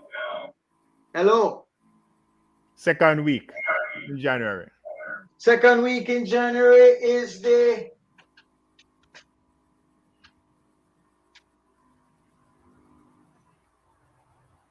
second week in January will be Sunday the 14th. Mm-hmm. That can work. That can work. So all of us, when we don't drink the white rum and so, we should be okay. Whether it's herbs or white rum, we should be okay by then. Can we bring Rupi into the discussion? Rupi.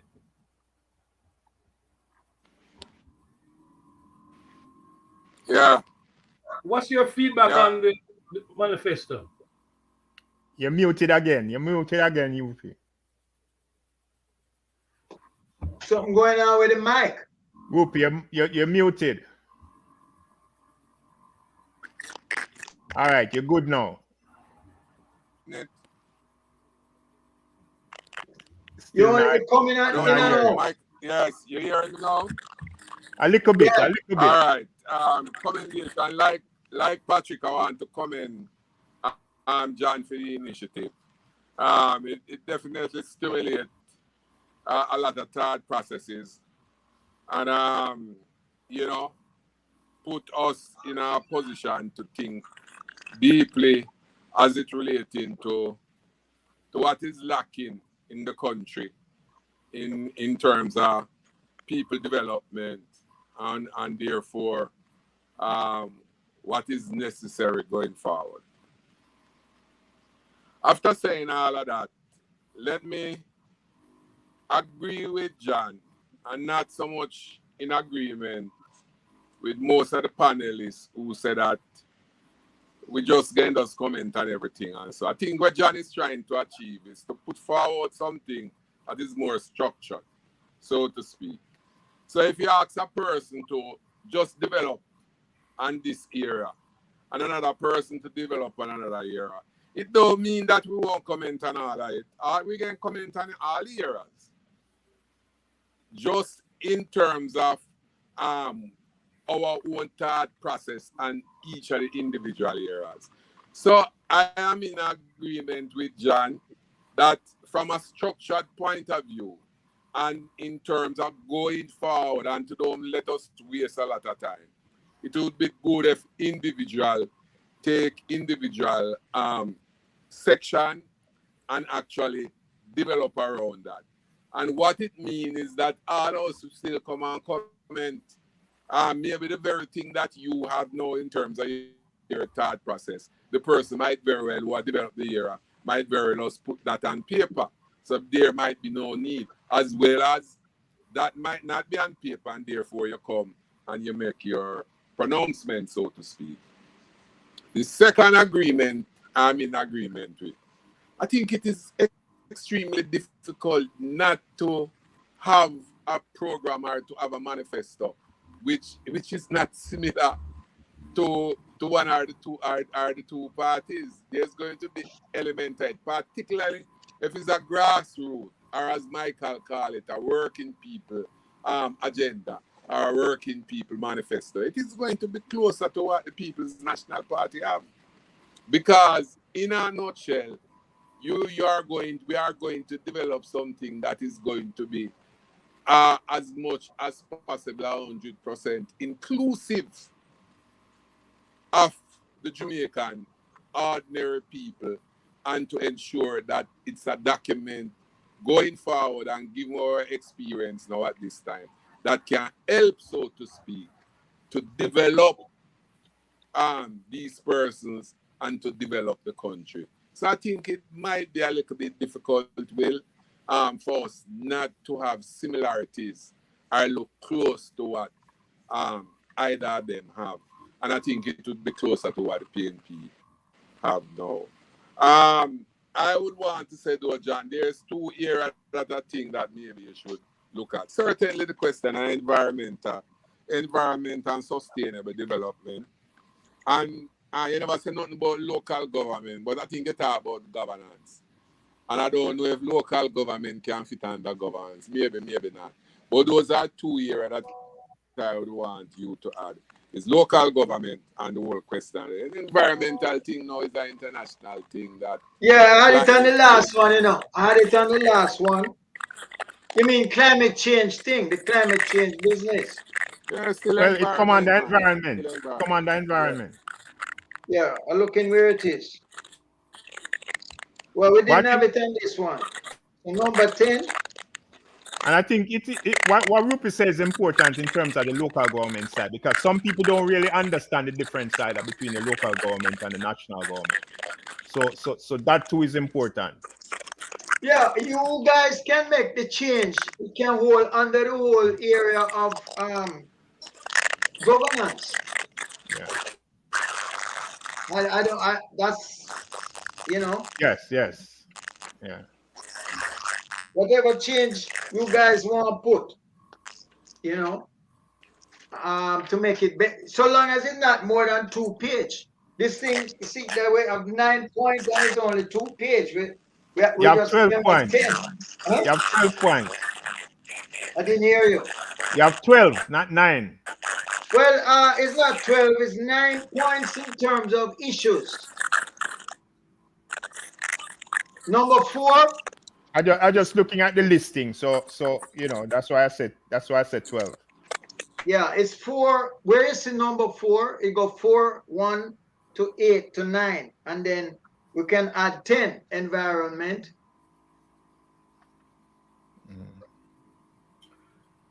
Gentlemen, I think this is a good first start.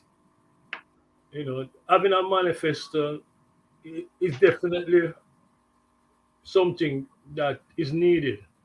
The question for me, though, is, and I asked it earlier, how do we get the people, the Jamaican people, behind this manifesto?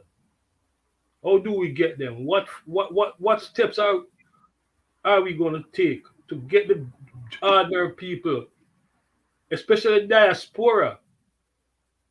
You know, is this something that we're going to post and ask people to sign off on? Or is it something we're just going to circulate? I'm not sure, but the question is, How do we get the Jamaican people at home and abroad behind this document? And I don't have an answer just now. I'm just I have an answer, and I propose that I give the part of the discussion at the meeting in January. We put that on the table. okay. For example, a website. Okay. This. Any additional comments? How we can improve on this. Yeah. People calling and asking where the phone number to call in. You never run the phone number underneath at the bottom.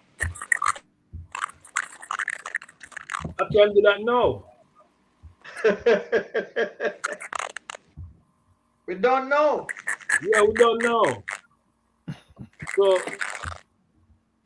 I want to thank everyone for their input. This is really a great start. I know some folks are going to react and say, oh, we are a bunch of politicians trying to push something on the Jamaican people. But that should not stop us. Okay, we are from Jamaica. We have lived under the condition. We know what it's like, and we know the need. Okay. So again, I want to thank John, Ratigan, Las, Rupi, and Patrick for your time. And we're going to do that next week. Rupi, I want to thank you for your participation. And I want to thank the listeners. There are many comments. I want to thank you for all these comments. And remember, and Will, you never mentioned Will, and we'll have an announcement for the OL. Will Ratigan. OJLDF. I didn't mention Will. Oh, that's yes, right. You did. Yeah, Will, you have an announcement. For OJLDF.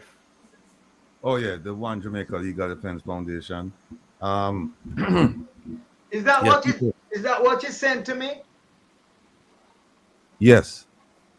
Oh, yes. It's the same one you donate? Is it yes, the same one indeed. like donate to listen? Yes. Okay. What we're doing with that is it's a way of holding politicians, governments accountable to the people. And essentially we seek to do so through lawsuits, public relations campaign, and background investigations on corrupt or suspected corrupt politicians.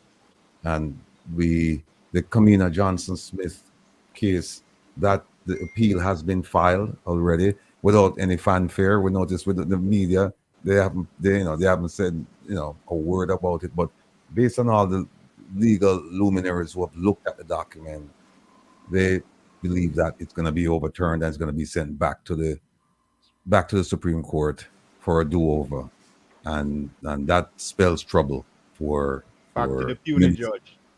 Yeah, for the judges and the government. The second thing is we're planning to file another lawsuit. Hopefully we'll be able to do it next week.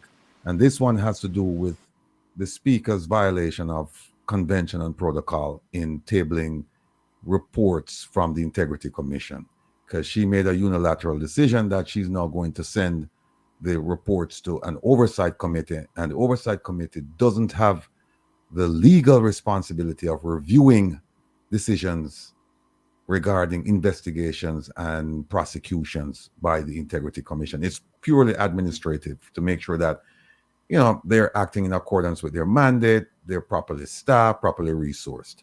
So we're gonna file a lawsuit, hopefully I said like next week, to get a decision as to whether or not. See if I can find why. No. So that's why we ask people to go to the One Jamaica Legal Defense Foundation's website. It's ojldf.org, and there we have interesting articles. In fact, we have the complete legal, almost complete set of legal documents regarding the Kamina Johnson Smith case. So you can go read it for yourself and see whether or not you think the judge made a judicious decision. We think not, but the documents are there. It's not It's not a witness testimony where somebody says that they believe or whatever. It's American government documents, Jamaican government documents, her affidavit, and my filing paper. So people can go look at that. So again, that's just another way of holding the government accountable. I think in the same vein as the proposed manifesto. So people, support it because we need to pay. In fact, there is a politician, and we're doing, and here's where I'm asking people, saying, look, if you really want to do something about changing the political landscape of Jamaica, I'm not talking about changing political party. I'm talking about changing the way politicians relate to the constituencies. Then you need to support the One Jamaica Legal Defense Foundation. For example, I found out, and we're digging into it right now. There's a politician who purchased a piece of property, and he, for the amount of money that he purchased it, and I'm being told that it was purchased cash, he has never worked that much money in his life. If you add up everything that he's worked from the time he left school till now, he hasn't worked that much money. So we're going to be doing some stuff like digging into transfers, digging into real estate records and everything like that. And again, that takes money because we have to pay investigators to go out and do whatever they need to do to bring this thing to light. I'm also looking into potential corruption in the office of the DPP, and we're going to bring those things to light. So if you want to make an impact in Jamaica beyond just talking, then let your dollars do the talking, and we'll get to work. Because believe me, Jamaica is content rich. There's a lot going on there. And when I say a lot, I'm talking about a lot of corruption going on there. And we need to unearth it. So thank you for the time. Ratigan, beg you, send me to my email. Send it to the things. Brethren, at my age, I can't see these things on my phone, You have to send it to my email. Okay, no problem. I'll make it easy for you. What I'll do is I'll send you the QR code. So all you have to do is just take your cell phone, put up against the code, and it takes you right. When it go on my cell phone, I get it to my laptop now? No. The QR code. You put your cell phone up to the code on your laptop, right? And it's gonna take you straight into the donation section. Right, but I will only be seeing it on my Oh, you want to see it on your phone? On my phone. I don't want it on my phone. You can do the same thing on your laptop. I know. I just send it to my laptop. Just send everything to my email. All right, fair enough. Gentlemen, thank you, and I'm gone again. Now, all right, John. Merry Christmas. Yeah, man. And you know something, before you go, John, I just found out today that the Prime Minister and the Minister of Foreign Affairs and Foreign Trade will be here in the United States. I know about the diaspora conference that was held in France, I think yesterday or the day before. I knew about that, but they're coming up here on this. They're coming up. They're having an event on the 6th of December. Now, I plan to file a lawsuit against the minister in America, and the person who sent it to me, it's just I don't have enough time to get the complaint ready. So I just wrote to the person and said, listen, the next time you find out that she's coming, just give me advance notice so that when she steps off the plane, I can have a process server just serve her with the documents right there, and then that's it. But they're coming up this week. Where is it? Send that in the email. I'll send it to you. I'll send it to your phone. No, man, send it to me email. Beg you. All right. I'll try and get to email. Yeah, but they're gonna be here. Let me see something. They're coming up Tuesday. They're having an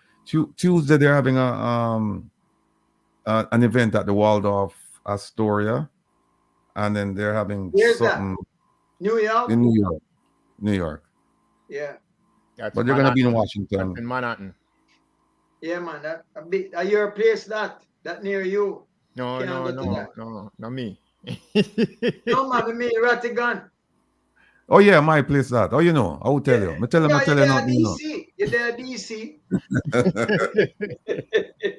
Gentlemen, All right. All right. See, I want to, and remember, when you're not watching Waterhouse Vibes, tune in every Saturday to Reason with Ratigan, 3 p.m. every Yes. Saturday. Yes, indeed. The most critical show on on Earth right now, On the planet. on the planet. Reason with Ratigan. So I want to thank everyone, and until we meet again, you are good. Drive Yes. safe and don't drink any rum. Yes. All right? Yeah. Yes. Cool then.